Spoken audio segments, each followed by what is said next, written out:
សួស្តីថ្ងៃនេះខ្ញុំបាទសូមលើកយកប្រធានបទមួយអំពីអ្វីទៅហៅថាអ្នកបំពុលសង្គមមកចែកជូនដើម្បីជាព័ត៌មានបន្ថែមជូនដល់លោកស្រីទាំងអស់គ្នាដូចយើងបានដឹងហើយថានៅក្នុងបរិបទសង្គមបច្ចុប្បន្នទាំងក្នុងជីវិតរស់នៅប្រចាំថ្ងៃនិងនៅលើបណ្ដាញសង្គមពាក្យថាអ្នកបំពុលសង្គមត្រូវបានគេប្រើដើម្បីសំដៅលើបុគ្គលឬក្រុមមនុស្សដែលមានសកម្មភាពមតិយោបល់ឬអេរយាប័តអវិជ្ជមានដែលបង្កការរំខានបង្កើតជម្លោះនិងសេចក្តីថ្លៃថ្នូររបស់សង្គម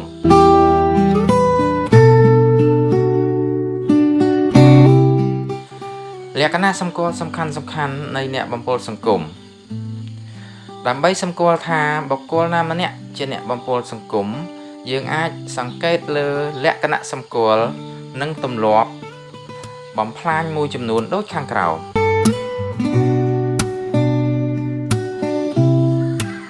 លក្ខណៈសម្គាល់ទី1អ្នកបំពុលសង្គមតែងតែផ្សព្វផ្សាយព័ត៌មានមិនពិតនិងវាយប្រហារបុគ្គល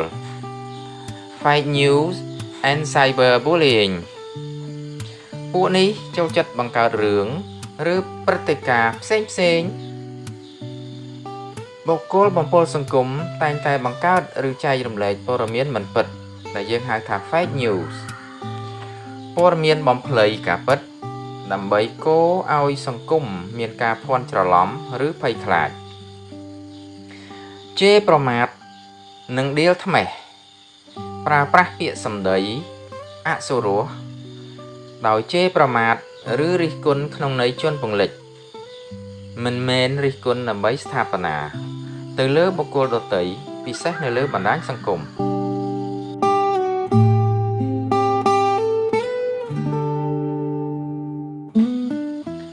លក្ខណៈសម្គាល់ទី2អ្នកបំពុលសង្គមចូលចិត្តបង្កើតទំនាស់និងបំបែកបំបាក់ Drama and Division ពួកគេចូលចិត្តរឿងក្រឡុកកន្លែងណាមានសន្តិភាពពួកគេតែងតែរកវិធីចាក់រុកបង្កាត់ភ្លើងកំហឹងឬបង្កើតបកពួកដើម្បីឲ្យមានការឆ្លុះប្រកែកគ្នាបង្កការរើសអើងអ្នកបំពុលសង្គម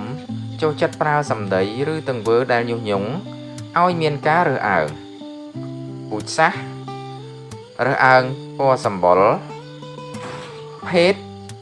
ឋានៈសង្គមឬនិន្នាការផ្សេង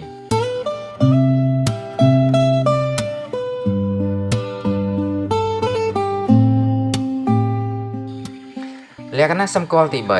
3អ្នកបំពុលសង្គមតែងតែបង្កើតមាតិកាខ្វះសីលធម៌ដើម្បីតែផលប្រយោជន៍ផ្ទាល់ខ្លួន Toxic Content Creator ពួកនេះហ៊ានធ្វើអ្វីគ្រប់យ៉ាងដើម្បីទាញយកការចាប់អារម្មណ៍យក view និង like សុខចិត្តថតវីដេអូធ្វើសកម្មភាពដែលខ្វះសីលធម៌ប៉ះពាល់ដល់វប្បធម៌ទំនៀមទម្លាប់ឬសេចក្តីថ្លៃថ្នូររបស់ស្ត្រីនិងកុមារឲ្យតែបានល្បីនិងបានលុយអ្នកបំពុលសង្គមតែងតែយកទុកសោកអ្នកដទៃធ្វើជាល្បែងចូលចិត្តយកចំណុចខ្សោយពីការភាពឬរឿងអកុសលរបស់អ្នកដទៃមកធ្វើជាកំប្លែងដើម្បីសើចចំអក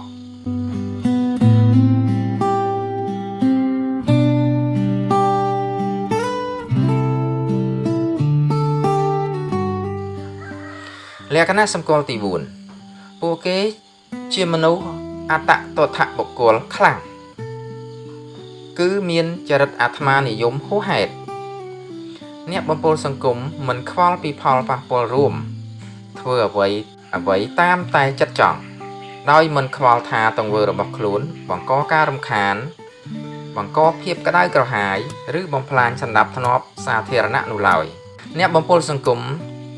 តែងតែធ្វើខ្លួនជាជនរងគ្រោះនៅពេលដែលសង្គមរិះគន់ឬចាត់វិធានការច្បាប់លើខ្លួនពួកគេតែងតែរកលេសដោះសារនិងសម្ដែងធ្វើជាជនរងគ្រោះដើម្បីទាមទារការអាណិតអាសូរ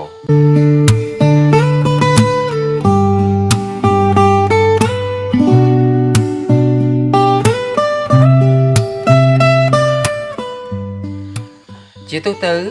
អ្នកបំពុលសង្គមគឺជាប្រភពនៃថាមពលអវិជ្ជមាន Negative Energy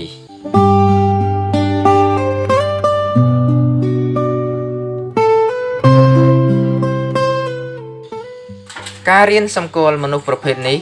ជួយឲ្យយើងអាចការពារខ្លួនឯងដោយការអស់រំលង scroll past មិនផ្ដល់តម្លៃមិនចែកចម្លែកបន្ត